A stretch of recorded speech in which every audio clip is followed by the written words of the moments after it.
Penderaan kanak-kanak. Penderaan kanak-kanak didefinisikan sebagai seseorang yang berumur bawah 18 tahun. Apa itu penderaan? Penderaan merupakan satu pencabulan atau pelanggaran yang serius terhadap hak kanak-kanak untuk berkembang dalam keadaan yang sihat dari segi fizikal, emosi, mental dan pengabaian. Kes penderaan kanak-kanak di Malaysia semakin berluasa.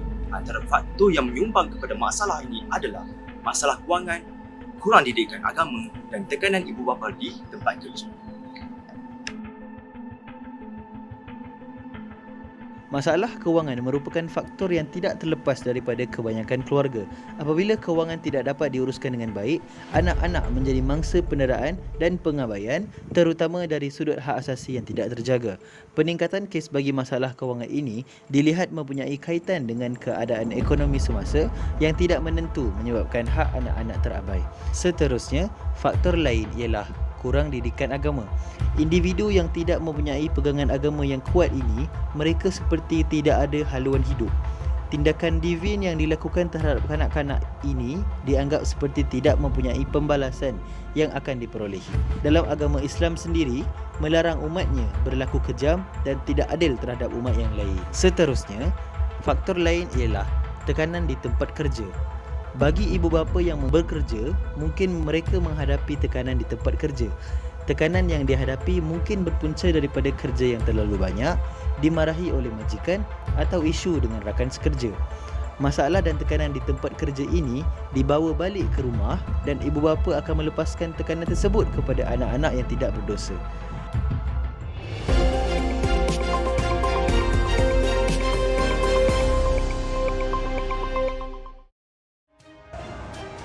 Seorang kanak-kanak lelaki berusia 4 tahun maut dipercayai menjadi mangsa dera ibu kandung dan bapa tiri pagi semalam. Ketua Polis Daerah Iskandar Puteri SCP Rahmat Arifin berkata, kanak-kanak itu disahkan meninggal dunia sebaik tiba di wad kecemasan Hospital Sultan Aminah, Johor Bahru kira-kira jam 8.20 pagi. Dalam satu kenyataan beliau berkata, terdapat kecederaan di kepala mangsa di belakang kedua-dua telinganya, perut dan kedua-dua kakinya.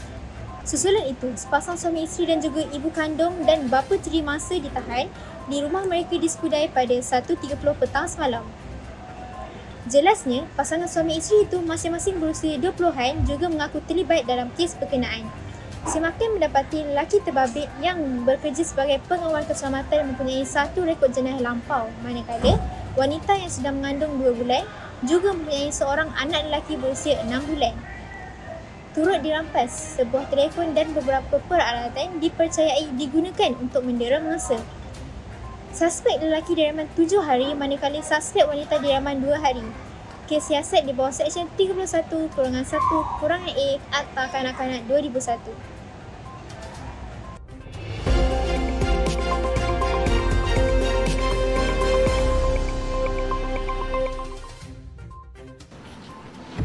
Pelbagai agensi telah berusaha untuk menangani dan menekankan masalah serius ini secara terbuka. Antara cadangan yang telah ditekankan bagi penyelesaian isu kanak-kanak di Malaysia adalah menyediakan perkhidmatan sokongan kanak-kanak, menyediakan kaunseling dan pemulihan, menitik beratkan ajaran agama dan membina kesedaran komuniti dan institusi.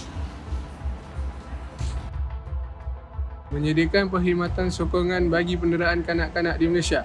Agensi-agensi yang berkaitan perlu menyediakan pusat perlindungan kanak-kanak, rumah perlindungan atau pusat bantuan kepada mangsa supaya perkara ini dapat membantu mereka dalam pemulihan fizikal dan emosi serta memberikan perlindungan dari ancaman penderaan.